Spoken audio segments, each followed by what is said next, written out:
പ്രാർത്ഥനയോടുകൂടി ഇന്നത്തെ വചന ശുശ്രൂഷയിലേക്ക് നമുക്ക് പ്രവേശിക്കാം. സ്നേഹിതയാകുന്ന സ്വർഗീയ പിതാവാം ദൈവമേ, വേദവിചാരം എന്ന പരമ്പരയിലെ മറ്റൊരു എപ്പിസോഡിലേക്ക് വരുവാനും അങ്ങയുടെ തിരുവചനങ്ങളെ ധ്യാനിപ്പാനും ഞങ്ങൾക്ക് നൽകിയിരിക്കുന്ന ഈ അവസരത്തെ ഓർത്ത് നന്ദിയോടെ സ്തുതിക്കുന്നു. കേൾക്കുന്ന വചനം ഞങ്ങളുടെ ജീവിതത്തിൽ ആത്മീയമായ അഭിവൃദ്ധിക്ക് മുഖാന്തരമാക്കി തീർക്കണമെന്ന് പ്രാർത്ഥിക്കുന്നു. വചനം കേൾക്കുന്ന എല്ലാ മക്കളെയും വചനം കേൾക്കുവാൻ തക്കോണം അവരുടെ കാതുകളെയും സ്വീകരിപ്പാൻ അവരുടെ ഹൃദയങ്ങളെയും ഒരുക്കി നല്ല നിലത്ത് വീണ വിത്ത് പോലെ 100 മേനി ഫലം പുറപ്പെടുവാൻ കൃപ ചെയ്യണമെന്ന് പ്രാർത്ഥിക്കുന്നു. ബലഹീന നടീനെ കരങ്ങളിൽ സമർപ്പിക്കുന്നു. നൽകിയിരിക്കുന്ന കൃപയിൽ നിന്ന് വചനത്തെ ഘോഷിപ്പാൻ, വചനത്തിൻ്റെ മർമ്മങ്ങളെ വെളിപ്പെടുത്തുവാൻ പരിശുദ്ധാത്മാവ് അടിയനെ നിറഞ്ഞ് വഴി നടത്തണമെന്ന് യേശുവിനകത്ത് വീക്ഷിക്കുന്ന പ്രാർത്ഥന പിതാവ് കേൾക്കണമേ. ആമേൻ.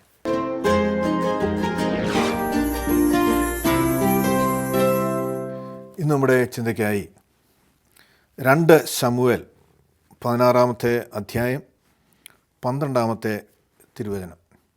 2 Samuel chapter 16 verse 12.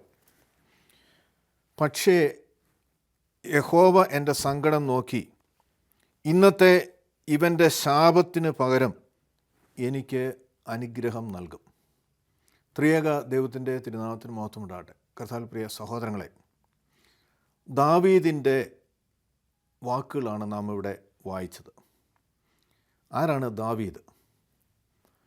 ദാവീദിനെ നാം പഠിക്കുമ്പോൾ, ദാവീദിൻ്റെ സവിശേഷതകൾ നാം മനസ്സിലാക്കുമ്പോൾ, ദാവീദ് വംശത്തിൽ നിന്നാണ് യേശു ജനിക്കുന്നത്. യേശുവിൻ്റെ പിതാമഹനായി ദാവീദിനെ നമുക്ക് കാണുവാൻ തക്കോണം കഴിയും. ഇസ്രയേലിൻ്റെ 2ാമത്തെ രാജാവായിട്ട് ദൈവത്തിൻ്റെ പ്രവാചകനാൽ അഭിഷിക്തനായവനാണ് ദാവീദ്. എന്ന് പറയുമ്പോൾ ഒരു വലിയ പ്രതിസന്ധിയുടെ ഘട്ടത്തിൽ ഇസ്രായേൽ ജനം ആയിരിക്കുമ്പോൾ ബാലനായിരിക്കുന്ന ദാവീദ് ദൈവത്തിലുള്ള അചഞ്ചലമായ വിശ്വാസം കൊണ്ട് മല്ലനായ ഗോലിയാത്തിനെ തോൽപ്പിക്കുകയും അപ്രകാരം അറിയപ്പെടുന്ന ഒരു വ്യക്തിയായി മാറുന്ന ഒരു സാഹചര്യമൊക്കെയും ദാവീദിൻ്റെ ബാല്യകാലത്ത് നമുക്ക് കാണുവാൻ തക്കോണം കഴിയും. മാത്രമല്ല, ദൈവത്തിൻ്റെ തന്നെ ഹൃദയമുള്ളവൻ എന്ന് ദൈവം തന്നെ ദാവീദിനെക്കുറിച്ച് പറയുന്നുണ്ട്. 1 ശമൂവേൽ 13-ാം അധ്യായത്തിൻ്റെ 14-ാമത്തെ തിരുവചനം, ദാവീദിനെ ഇസ്രായേലിൻ്റെ രാജാവായി അഭിഷേകം ചെയ്യുവാൻ ശൗലിനെ രാജസ്ഥാനത്ത് നിന്ന് നീക്കം ചെയ്ത് അഭിഷേകം ചെയ്യുവാൻ തക്കോണം ഉള്ള സാഹചര്യത്തിൽ ദൈവം ദാവീദിനെക്കുറിച്ച് പറയുകയാണ്. അങ്ങനെ ഇന്നും ഇസ്രായേൽ ജനത ഏറ്റവും മാനിക്കുന്ന തങ്ങളുടെ ഗോത്രപിതാക്കന്മാരിൽ ഒരാളായി അബ്രാം, ഇസാക്ക്, യാക്കോബ്, അതുപോലെ തന്നെ ദാവീദിൻ്റെ ശവകുടീരവും വളരെ അവർ സൂക്ഷിക്കുകയും അത് വലിയ ആദരവ് നൽകുകയും ചെയ്യുന്നൊരു സാഹചര്യം ഏതാണ്ട് 3000 വർഷങ്ങൾ കഴിഞ്ഞിട്ട് നമുക്ക് കാണുവാൻ തക്കോണം കഴിയും.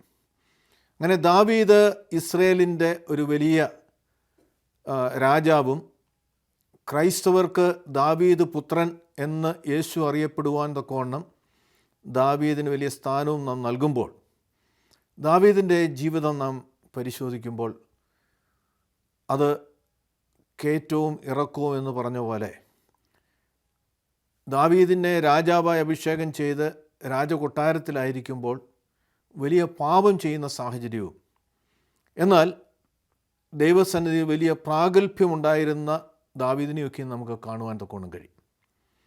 ദാവീദ് രാജാവ് ആകുവാൻ ദൈവം അഭിഷേകം ചെയ്തതിന് ശേഷം അതുകൊണ്ട് നീണ്ട 15 വർഷത്തിലധികമായി കാത്തിരിക്കേണ്ടി വന്നു. ഇസ്രായേലിൻ്റെ രാജാവായി അഭിഷേകം ചെയ്തുവെങ്കിലും ശൗൽ രാജാവായിട്ട് തുടരുന്ന ഒരു സാഹചര്യം ഉണ്ടാകുന്നതായിട്ട് നാം കാണുകയാണ്.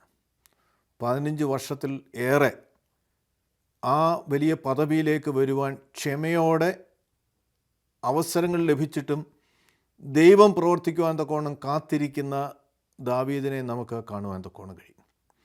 ദാവീദ് രാജാവായതിന് ശേഷം തൻ്റെ രാജ്യത്വം നഷ്ടപ്പെടുന്ന ഒരു സാഹചര്യത്തിൽ ഉണ്ടായ സംഭവത്തിൻ്റെ പശ്ചാത്തലത്തിലാണ് ഈ 12-ാമത്തെ വചനം ദാവീദ് പറയുന്നത് നാം വായിക്കുന്നത്.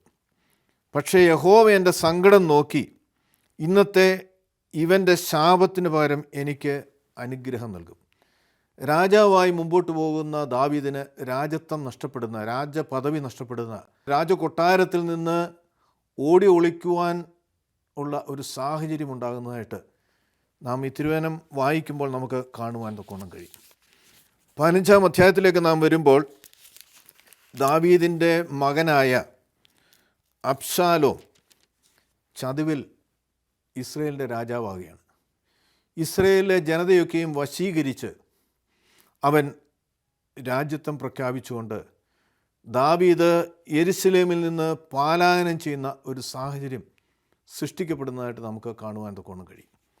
രാജകൊട്ടാരത്തിൽ രാജപദവിയിലിരിക്കുന്ന ഒരു വ്യക്തി ഒന്നുമില്ലാത്തവനായി ജീവൻ ഭയപ്പെട്ട് ഓടുന്ന, പലായനം ചെയ്യുന്ന ഒരു സാഹചര്യത്തെക്കുറിച്ച് നാം ചിന്തിക്കുമ്പോൾ എത്ര ഭയാനകമാകുന്ന ഒരു സാഹചര്യമാണ് ദാവീദിൻ്റെ മുമ്പിൽ വരുന്നത് എന്ന് നമുക്ക് കാണുവാൻ തൊക്കണം കഴിയും. 15-ാം അധ്യായത്തിലേക്ക് നാം വരുമ്പോൾ അതിൻ്റെ ആഴം എത്ര വലുതാണ് എന്ന് നമുക്ക് മനസ്സിലാക്കുവാൻ കഴിയുന്നത് 30-ാമത്തെ തിരുവചനം വായിക്കുമ്പോഴാണ്. ദാവീദ് തലമൂടിയും ചെരുപ്പിടാതെയും നടന്നു, കരഞ്ഞുകൊണ്ടവൻ ഒലിവ് മലയുടെ കയറ്റം കയറി. കൂടെയുള്ള ജനമൊക്കെയും തലമൂടി കരഞ്ഞുകൊണ്ട് കയറി ചെന്നു. തലമൂടി എന്ന് പറയുമ്പോൾ അത്രത്തോളം അവൻ പരിഹസിക്കപ്പെട്ടിരിക്കുകയാണ്. അവൻ തലമൂടിയും ചെരുപ്പിടാതെയും നടന്നു, കരഞ്ഞുകൊണ്ടവൻ ഒലിവ് മലയുടെ കയറ്റം കയറി. കൂടെയുള്ള ജനമൊക്കെയും തലമൂടി കരഞ്ഞുകൊണ്ട് കയറിപ്പോയി. അപ്പോൾ അത്ര അപഹാസ്യനായി, രാജ്യത്വം നഷ്ടപ്പെടുക മാത്രമല്ല, സാധാരണ നമുക്കറിയാം ഇന്നത്തെ സാഹചര്യത്തിൽ അന്ന് അല്ലെങ്കിൽ പഴയ കാലയളവിലും രാജാക്കന്മാർ അവിടെ നിന്ന് മാറുമ്പോൾ അവർ മറ്റൊരു സ്ഥലത്തേക്ക് പോയി സുരക്ഷിതമായിട്ട് ജീവിക്കുവാനുള്ളതൊക്കെയും കരുതി വെച്ചിട്ടുണ്ടാകും. അവർക്കപ്പോൾ ആ ഒരു വലിയ രാജ്യ പദവി നഷ്ടപ്പെട്ടാൽ പോലും ജീവിതത്തിൽ വലിയ കുഴപ്പമില്ലാതെ ജീവിക്കുവാനുള്ളൊരു സാഹചര്യം മറ്റെവിടെയെങ്കിലും അവർ സൃഷ്ടിച്ചിട്ടുണ്ടാകും. എന്നാൽ ദാവീദിനെ സംബന്ധിച്ചിടത്തോളം അങ്ങനെയല്ല. ഒന്നുമില്ലാത്തവനായി രാജകൊട്ടാരത്തിൽ നിന്ന്, യെരുശലേമിൽ നിന്ന് അവൻ പലായനം ചെയ്യുകയാണ്. അവൻ തലമൂടി ചെരുപ്പിടാതെ നടന്ന് കരഞ്ഞുകൊണ്ട് ഒലിവുമല കയറ്റം കയറി. കൂടെയുള്ള ജനമൊക്കെയും, വിശ്വസ്തരായി നിൽക്കുന്ന ജനമൊക്കെയും അപ്രകാരം തലമൂടി കരഞ്ഞുകൊണ്ട് കയറിച്ചു പോകുന്നതായിട്ട് നാം വായിക്കുകയാണ്. അടുത്ത തിരുവചനം വായിക്കുമ്പോൾ മറ്റൊരു കാര്യം കൂടി അവനെ ഏറെ വേദനിപ്പിക്കുന്ന ഒരു സംഭവം കൂടി അവിടെ നടക്കുകയാണ്.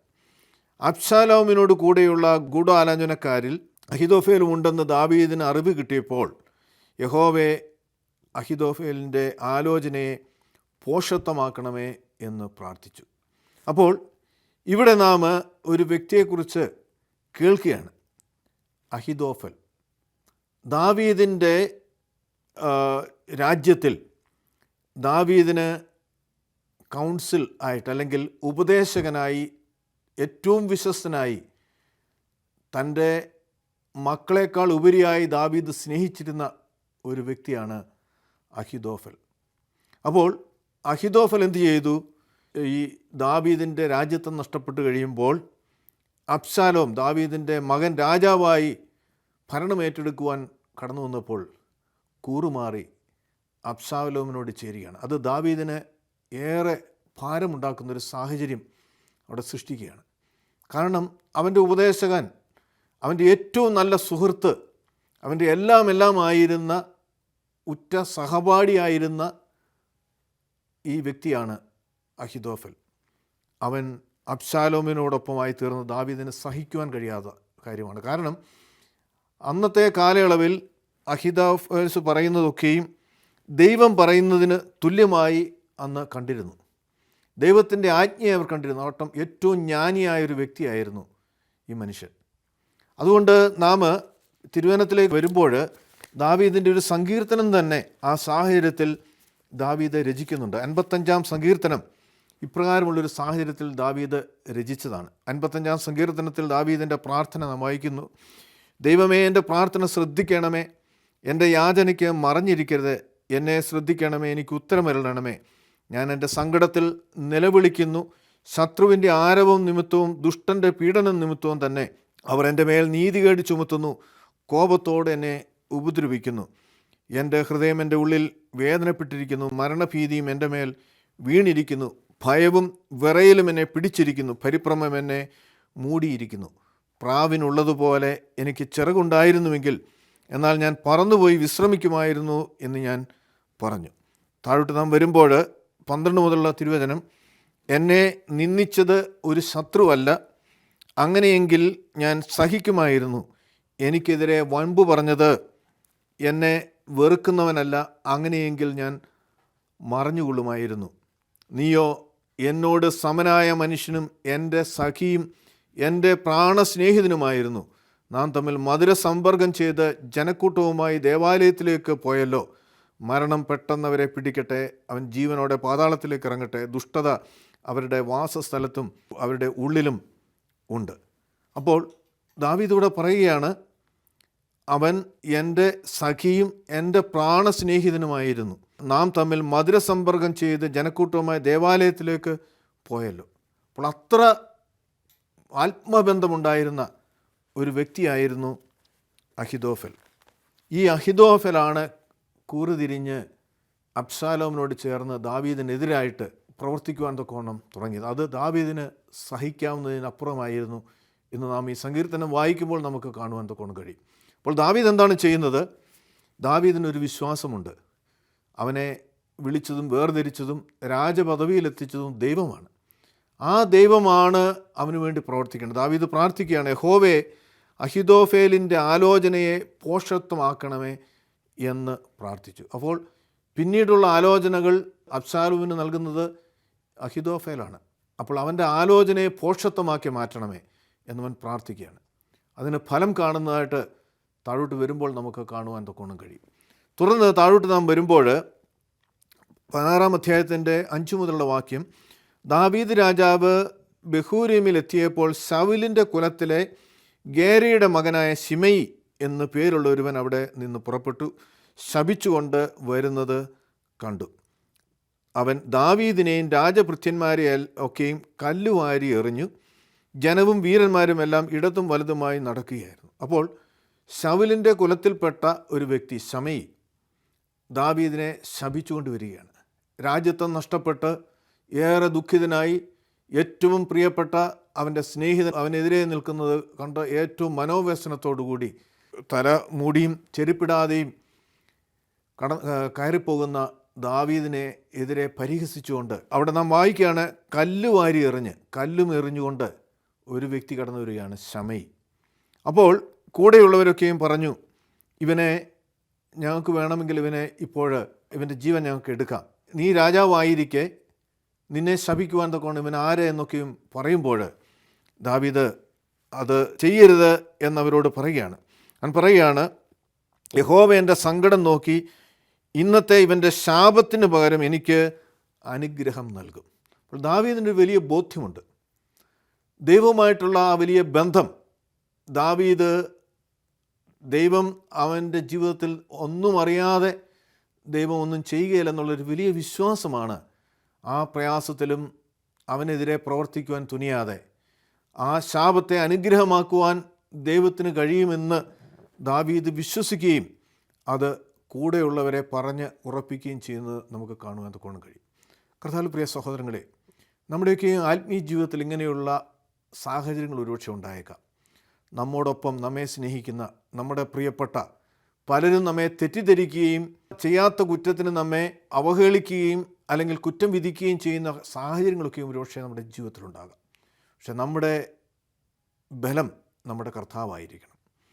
ദൈവത്തിന് ഹിതമല്ലാത്ത ഒന്നും നാം ചെയ്തിട്ടില്ല എങ്കിൽ ആരെന്തു പറഞ്ഞാലും, ആര് നമ്മെ പരിഹസിച്ചാലും, ആര് നമ്മെ വിമർശിച്ചാലും, ആര് നമ്മെ കല്ലെറിഞ്ഞാലും ദൈവമറിയാതൊന്നും സംഭവിക്കുകയില്ല എന്നുള്ള വിശ്വാസം ദാവീദിനെ പോലെ നമുക്കുണ്ടാകണം എന്നിവിടെ തിരുവചനം നമ്മെ ഓർമ്മിപ്പിക്കുകയാണ്. അപ്പോൾ ദാവീദ് ഇത്ര വലിയൊരു പദവിയിലേക്ക് വരുവാൻ കഴിഞ്ഞത് ദാവീദിൻ്റെ അനേക സ്വഭാവ ഗുണങ്ങളാണ്.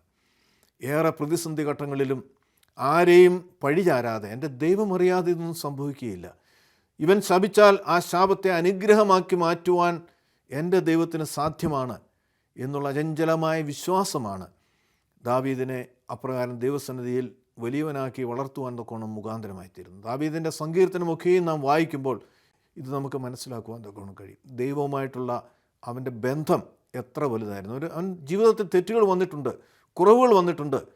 അവനത് ഏറ്റുപറഞ്ഞ് അവൻ ഉപേക്ഷിച്ച് ഒരിക്കലും പിന്നീട് അത് ചെയ്തതായിട്ട് നാം വായിക്കുന്നില്ല. ആ കുറവുകൾ അവൻ ഏറ്റുപറഞ്ഞ് അനുദപിച്ച് കഴിയുമ്പോൾ അതിനുള്ള ശിക്ഷ ഒരുപക്ഷെ അവന് ലഭിച്ചു കഴിഞ്ഞു. അതോടുകൂടി അവൻ്റെ ജീവിതം മാറുകയാണ്. ദൈവത്തിനു വേണ്ടി പ്രാഗൽഭ്യമുള്ളവനായി തീരുവാൻ തക്കവണ്ണം ദൈവസന്നിധിയിൽ അവൻ്റെ വിശ്വാസം അടിക്കടി വളരുന്ന സാഹചര്യങ്ങൾ നമ്മുടെ കാണുകയാണ്. ദൈവത്തെ അറിഞ്ഞു, ദൈവത്തെ ഭയപ്പെട്ട് രാജ്യഭരണം നടത്തുമ്പോഴും ഇങ്ങനെയൊരു സംഭവം വരുമ്പോൾ അവൻ ദൈവത്തെ പഴിക്കുന്നില്ല, മറ്റാരെയും പഴിക്കുന്നില്ല. ഇതെൻ്റെ ദൈവം അറിയാതെയല്ല സംഭവിച്ചിരിക്കുന്നത്. ഇതിൻ്റെ പിന്നിൽ ദൈവത്തിന് വലിയ ഒരു ഉദ്ദേശമുണ്ട്. എൻ്റെ ദൈവനെ ദോഷങ്ങളാൽ പരീക്ഷിക്കുന്ന ദൈവമല്ല എന്നുള്ള വിശ്വാസമാണ് ദാവീദിന് ഈ വലിയ പ്രയാസത്തിൻ്റെ നടുവിൽ, പരിഹസിക്കപ്പെടുന്ന, കല്ലെറിയുന്ന, രാജ്യത്തെ നഷ്ടപ്പെട്ട് സകലതും നഷ്ടപ്പെട്ട് ഭാരത്തോട് കടന്നു പോകുമ്പോഴും തന്നെ പരിഹസിച്ചുകൊണ്ട് കല്ലെറിഞ്ഞുകൊണ്ട് വരുന്ന ശിമെയുടെ മുമ്പിൽ പ്രതികരിക്കാതെ ആ വിഷയം ദൈവസന്നിധിയിലേക്ക് അവൻ ഏൽപ്പിച്ചു കൊടുക്കുവാൻ തക്കവണ്ണം കഴിയും. നമുക്കിത് സാധ്യമാണോ? നമ്മൾ ഇപ്രകാരമുള്ള സാഹചര്യത്തിലേക്ക് വരുമ്പോൾ നമ്മുടെ വിശ്വാസം ഒരുപക്ഷെ നഷ്ടപ്പെട്ടു പോകും. ദൈവം അറിയുന്നില്ല എന്ന് നാം ഒരുപക്ഷെ ചിന്തിക്കും. നാം പ്രതികരിക്കും. പലപ്പോഴും ആ വിഷയം നമ്മുടെ കരങ്ങളിൽ നാം എടുക്കും. അങ്ങനെയല്ല ദാവീദ് ചെയ്തത്. ആ വിഷയം ദൈവസന്നിധിയിലേക്ക് അവൻ സമർപ്പിക്കുകയാണ്. ദൈവം ആ വിഷയം ഏറ്റെടുക്കുന്നതായിട്ട് നാം കാണുകയാണ്. താഴോട്ട് നാം വരുമ്പോൾ അഹിതോഫിൻ്റെ ആലോചനകൾ അത് വലിയ മറ്റൊരു പ്രതിസന്ധിയിലേക്ക് സൃഷ്ടിക്കപ്പെടുന്നതായിട്ടും ദാവീദ് വീണ്ടും രാജാവായിട്ട് അവിടെ അവരോധിക്കുകയും ചെയ്യുന്ന സാഹചര്യങ്ങൾ തിരുവചനത്തിൽ നമുക്ക് വായിക്കുവാൻ കഴിയും.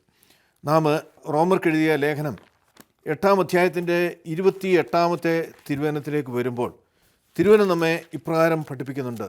റോമർ 8:28, എന്നാൽ ദൈവത്തെ സ്നേഹിക്കുന്നവർക്ക് അവൻ്റെ ഉദ്ദേശമനുസരിച്ച് വിളിക്കപ്പെട്ടവർക്ക് തന്നെ സകല കാര്യങ്ങളും അവൻ നന്മയ്ക്കായി പ്രവർത്തിക്കുന്നുവെന്ന് നാം അറിയുന്നു. ഇത് ദൈവത്തെ അറിഞ്ഞ്, ദൈവത്തെ വിശ്വസിച്ച്, ദൈവത്തിൽ ആശ്രയിച്ച് ജീവിക്കുന്ന ഒരു ദൈവപൈതലിൻ്റെ കാര്യമാണ്. ദാവീദ് അപ്രകാരം ജീവിച്ചൊരു വ്യക്തിയാണ്. നമുക്ക് ഇത് അവകാശപ്പെടുവാൻ കഴിയും. പക്ഷേ ദൈവത്തെ അറിഞ്ഞും ദൈവത്തെ ഭയപ്പെട്ടും ദൈവത്തിലുള്ള വിശ്വാസത്തിലുമാണ് നാം മുമ്പോട്ട് പോകുന്നതെങ്കിൽ ഈ വചനം നമ്മെ ബലപ്പെടുത്തും. എന്താണ്? ദൈവത്തെ സ്നേഹിക്കുന്നവർക്ക് അവൻ്റെ ഉദ്ദേശമനുസരിച്ച് വിളിക്കപ്പെട്ടവർക്ക് തന്നെ സകല കാര്യങ്ങളും അവൻ നന്മയ്ക്കായി പ്രവർത്തിക്കുന്നുവെന്ന് നാം അറിയുന്നു. അപ്പോൾ ഇന്നൊരു പക്ഷേ ദോഷമെന്ന് നാം കരുതുന്ന കാര്യങ്ങൾ അത് നന്മയ്ക്കായിട്ട് മാറ്റുവാൻ നമ്മുടെ ദൈവത്തിന് കഴിയും. യോസഫിൻ്റെ അനുഭവം നമുക്കറിയാം. തൻ്റെ സഹോദരന്മാരാൽ വെറുക്കപ്പെട്ട്, ഉപേക്ഷിക്കപ്പെട്ട്, അടിമയായി വിൽക്കപ്പെട്ട് മറ്റൊരു രാജ്യത്തിൽ പ്രവാസിയായി അവൻ കഴിയുന്ന സാഹചര്യത്തെക്കുറിച്ച് നമുക്കറിയാം. അവിടെ അവൻ ആശ്രയം അവൻ്റെ ദൈവം മാത്രമാണ്. കാരാഗ്രഹത്തിലും ദൈവം അവനോട് കൂടെ ഉണ്ടായിരുന്നു എന്ന് നമ്മുടെ വായിക്കുകയാണ്. ആ യോസഫിൻ്റെ ദൈവം, ഈ ദാവീദിൻ്റെ ദൈവം നമ്മുടെ ദൈവമാണ്. പ്രയാസങ്ങളിലൂടെ ഒരുപക്ഷെ നമ്മെ കടത്തിവിട്ടേക്കാം. പ്രശ്നത്തിൻ്റെ താഴ്വരയിലൂടെ നാം ഒരുപക്ഷെ കടന്നു പോയേക്കാം. എല്ലാം നമുക്ക് എതിരായിരിക്കാം. സമൂഹം നമ്മെ വെറുക്കും, സ്നേഹിതർ നമ്മെ ഉപേക്ഷിക്കും, നാം കരുതിയവർ നമ്മെ കല്ലെറിഞ്ഞേക്കാം. ദാവീദിന് സംഭവിച്ചതാണ്. പക്ഷേ ദാവീദിനൊരു വിശ്വാസമുണ്ട്. അവൻ്റെ കരം ദൈവത്തിൻ്റെ സന്നിധിയിൽ വിശുദ്ധമാണ്. തെറ്റ് ചെയ്യാത്തിടത്തോളം കാലം അവന് ഭയപ്പെടാനൊന്നുമില്ല. കഷ്ടങ്ങളിലൂടെ കടത്തിവിട്ടാലും വർഷങ്ങളോളം നീണ്ട കാത്തിരിപ്പിന് ശേഷം ഇസ്രയേലിൻ്റെ രാജാവായിട്ട് അഭിഷേകം ചെയ്ത ദൈവം, അവരോധിച്ച ദൈവം അവനെ വീണ്ടും ആ വലിയ പദവിയിലേക്ക് കൊണ്ടുവരുവാൻ മതിയാകുന്ന ദൈവമാണെന്നുള്ളൊരു വലിയ വിശ്വാസം ദാവീദിനുണ്ടായിരുന്നു. അപ്പോൾ ഈ വചനം നമ്മെ ബലപ്പെടുത്തണം. ദൈവത്തെ ഭയന്നും ദൈവത്തെ സ്നേഹിച്ചും ദൈവത്തിനു വേണ്ടി പ്രവർത്തിച്ചും മുമ്പോട്ട് പോകുന്ന ദൈവ പൈതലെ, നിൻ്റെ ജീവിതത്തിൽ നീ ചെയ്യാത്ത കുറ്റത്തിന് വിധിക്കപ്പെട്ട സാഹചര്യത്തിലൂടെയാണ് കടന്നു പോകുന്നതെങ്കിൽ, നീ സ്നേഹിച്ചവരും നീ കരുതിയവരും നിന്നെ തള്ളിക്കളയുന്ന, നിന്നെ കരുതാത്ത, നിനക്കെതിരെ കല്ലെറിഞ്ഞ് അല്ലെങ്കിൽ കല്ലെറിയുന്ന, പഴിയാരുന്ന സാഹചര്യത്തിലൂടെയാണ് കടന്നു പോകുന്നതെങ്കിൽ, ഇവിടെ തിരുവചനം നമ്മെ ഓർപ്പിക്കുകയാണ്, ദൈവത്തെ സ്നേഹിക്കുന്നവർക്ക് അവൻ്റെ ഉദ്ദേശമനുസരിച്ച് വിളിക്കപ്പെട്ടവർക്ക് തന്നെ സകല കാര്യങ്ങളും അവൻ നന്മയ്ക്കായി പ്രവർത്തിക്കുന്നുവെന്ന് നാം അറിയുന്നു. സകല കാര്യങ്ങളും. അപ്പോൾ ദോഷമെന്ന് നാം കരുതുന്ന കാര്യങ്ങളും നന്മയ്ക്കായിട്ടാണ് ദൈവം അത് ഒരുക്കുന്നത്. നമ്മുടെ ആത്മീയ ജീവിതത്തിൽ ആ ഒരു വലിയ ബോധ്യം നമുക്കെപ്പോഴും ഉണ്ടാകണം.